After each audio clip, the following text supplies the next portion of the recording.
Assalamu alaikum wa rahmatullahi wa barakatuh. Daawwattoota fi hordoftoota kee chaanalii keenya nagaan keenya bakka jirtanitti isiniif haa ta'u isiniin jecha. Har'a kan isinii qabadhe dhufee ispoortii osoo hin ta'in gaaffii keessan irratti hundaa'uudhaan kan isiniif dhufee jechuudha. Ispoortiidha jettanii warri yaaddoftan iyyaddayina. Gaaffiin keessan siksi baakii jechuun maal jechuudha warreen jettanii keessaan naquun namtanii jirtu. Siksi baakii jechuun gabaabumatti garaan keenya jechuudha boca ni qaba yookaan qirsi jechuudha. Boca durumaan jiru sana uumamaan boca ni qaba garaan keenya. Boca jiru sana irratti coommi kuufamee boca garaa keenyaa sana ni dhoksa jechuudha. Gaafa kana siksi jechuun toora ja'a jechuudha. Garaa toora ja'a kukkutaa jechuudha. Kukkutaa yookaan muraa ja'a boca jechuun kan ja'anii jira, kan saddeetillee ni jira, darbee immoo kan kudhaniyyuu ni jira jechuudha. Inna siksi baakii jechuun gabaabumatti kanaadha. Nuti immoo ispoortii nuti hojjennu ispoortiin isiniif hojjedhu yeroo baay'ee jechuudha. Akkaataa itti boca garaa keenyaa sana irratti cooma kuufamee jiru irratti dhadhalee jiru akkaataa itti balleessuu dandeenyu balleessinee sheeppii bareedaa ta'een qaama keenya sheeppii bifa bareedaa ta'een akkaataa itti deebisuu dandeenyudha. Asumarraan baay'inaan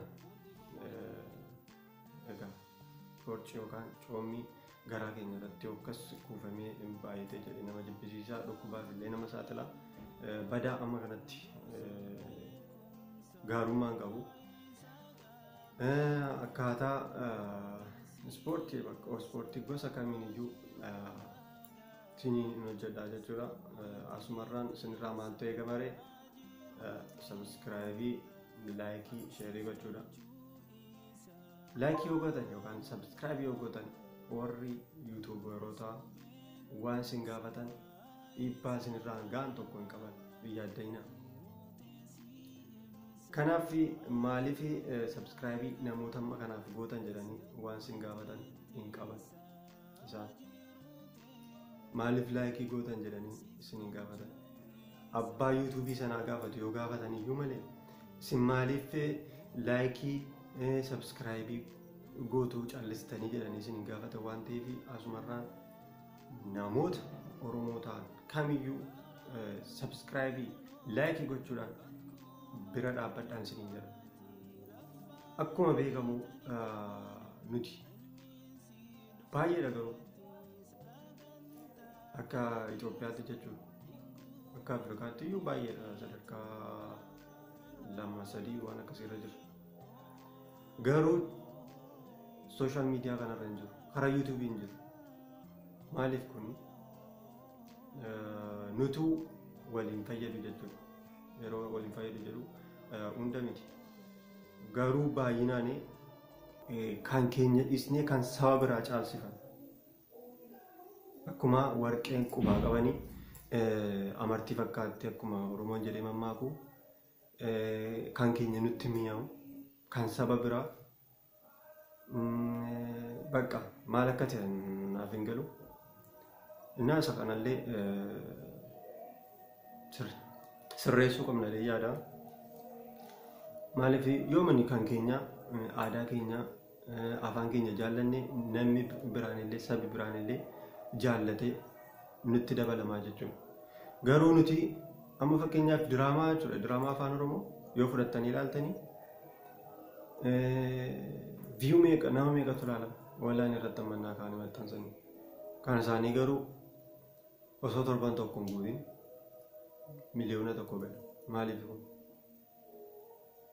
Amma immoo duraan of hin barree jenneerra amma garuu immoo of barreera. Duri jechuun aannan Oromoodha jechuun tiyyuu intini sodaa guddaa ture, balaa guddaa qaba ture. Ammoo maalirra jirra, maal keessa jirra kan jedhu of gaafannu. Inni kan biraan Ispoortiin faayidaan isaa maalidha? Faayidaa ispoortiillee hin beeknu kanaan dura. Ispoortiin faayidaa hedduu ni qaba. Tokkoffaan dhukkuba garaagaraa irraa, dhukkuba sukkaaraa irraa, baay'ina dhiigaa irraa, dhukkuba qorraa irraa, dhukkuba kalee irraa nu ittisa jechuudha. Warreen kanaaf faayidaa guddaa qaba. Akkasuma gammachuu sammuu keenyaallee baay'ee qaamni keenya kun nutti tottolee baay'ee tokko gammachuu guddaatu nutti dhagahama gaafa ispoortii hojjettan. Hojjedhaa ilaala. Ana fakkeenyaaf ana immoo ofii kiyya barataadha. Garuu ispoortii hojjechaa man guddadhee guyyaatti garuu hin hojjetu ni oolu. Amma guyyaan ammannaan ka'ee isiniif laxxafe osoo mani torbanitti 2-3 isinii laxxafe gaariidha jedheetan malee ani mana ofii kiyyaa yeroo hundaan hojjedha. Ani amma birriifis miti garuu isuma hojjedhu kana yeroo yerootti immoo yeroo yeroodhaan viidiyoon gara viidiyootti jijjiiree gara yuutuubii kanaatti yoo jijjiiree akkasuma namoota na fakkaatan illee fayyaduu danda'a. Kan hin jedhuun isiniif qooduuf faayyan malee ispoortiin isa beekutu beekaa faayidaa guddaa ni qaba. Faayidaa guddaa qaba jechuudha ispoortiin. Isa kanaaf siifsiin tiyuub jechuun illee hiikaan isaa jechuudha.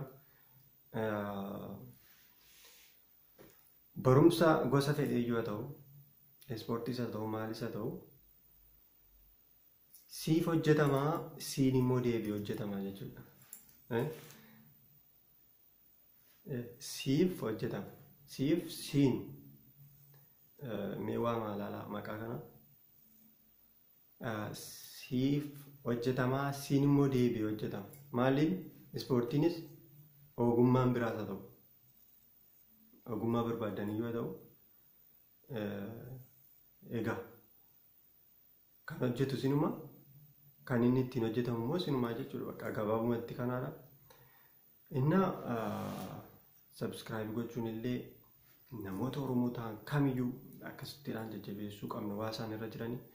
Isinillee ogummaa qabdanii